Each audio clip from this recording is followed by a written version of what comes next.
Shanita Howard, and I am an educator by nature and by trade, representing the Ministry of Education here in Chicago with the local organizing committee of the Justice or Else Chicago. And I am helping to coordinate for our community a program known as Learning to Lead 2017. For those who don't know, tell them what the LOC is.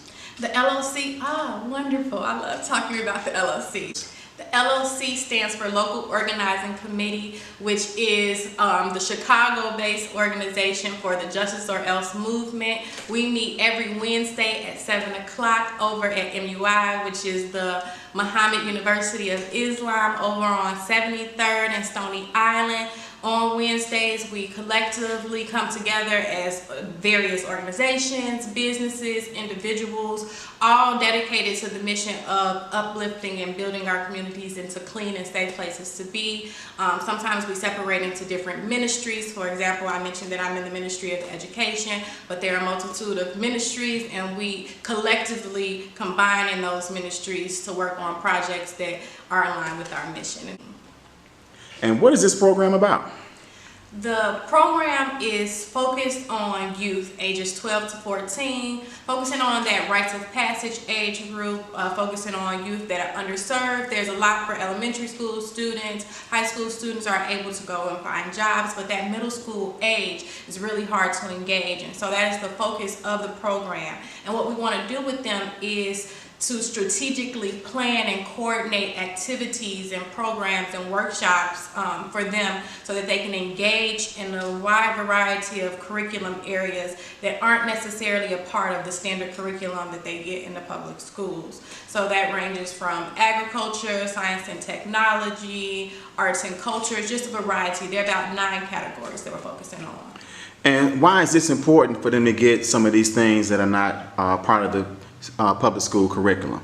Well, our goal for them is to be able to uplift themselves and our community. So when we're talking about, and we were intentional about naming it, Learning to Lead. These are the leaders of our future, and what we know from the public schools, and I'm a product of public schools, and I think that they have some things to give, and I do teach in public school, but I do recognize that we aren't producing youth and future adults and then adults that are going to be able to be producers and be able to build our communities. The state of our communities will let you know that. So it's important that we expose them to some areas and engage them in a way that will help them to better produce for themselves and the community. And how are you doing this program? Is it some huge funding from the city or some large corporation? No, absolutely not. The reason why it's the community's program is while I'm helping to coordinate and use my expertise to help make sure that we're doing it in an engaging way, this is shaped by community members. So we're asking people, and people have been doing a really good job of donating their time with the talents and the gifts in their area of expertise and the knowledge that they've been able to build over the course of their lives to pour into other ones. So the cliche is each one teach one, and that's the primary way that we're doing this program. And we heard that some people are donating hours or multiple hours, but you're looking for people to give at least 15 minutes? Yes. So because we do recognize, especially when we're thinking about a program for youth and the fact that it's taking place during what could be standard or typical business hours for people, we're asking even if someone can remotely call in, FaceTime, Skype, where we're able to put a face and give some background information for 15 minutes. Something people may be familiar with similar is a career day. While we're not going to have our youth sitting for 4 hours listening to different careers, if for 15 minutes on one of the days or 2 days a week, someone is able to call in and pour into them and expose them to what they do and kind of their path and what they would do differently, or some words of wisdom per se that will help them in their future, that would be beneficial. And how can people get more information or get plugged in to volunteer?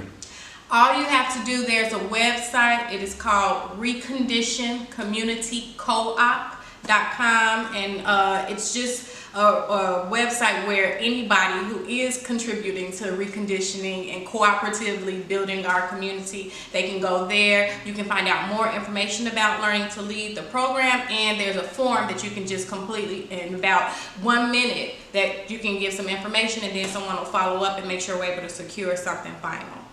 Have you been talking to potential students about the program? Yes, so we were able to get into 4 schools because we're housing the program and focusing in the Chatham area on 79th Street. That was our target. So we contacted 4 schools in the area, and we were able to build some relationships with the partners in the school, and they were identifying youth. We're also going to do some door-to-door campaigns and be recruiting youth in that way.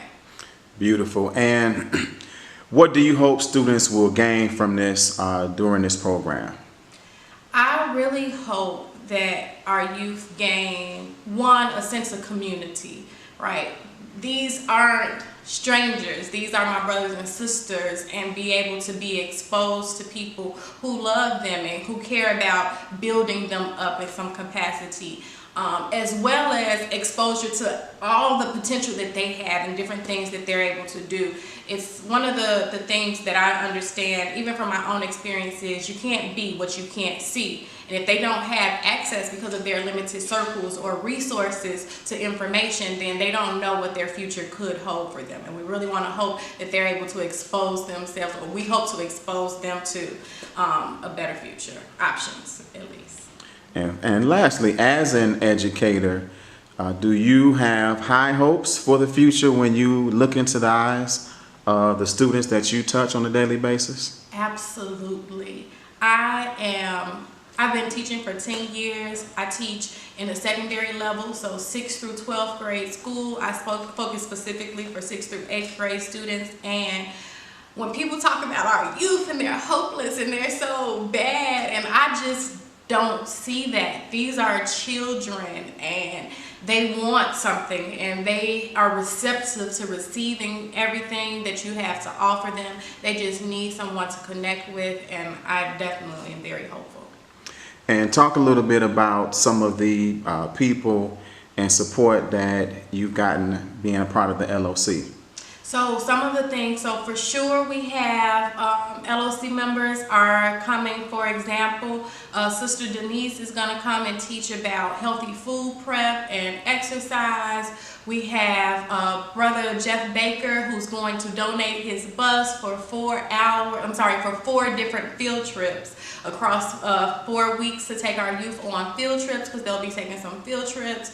We have Brother Aaron, who's going to teach them about technology and blogging with the software part. Then we have Brother Gardis, who's going to come teach them about actually building computers and the different components.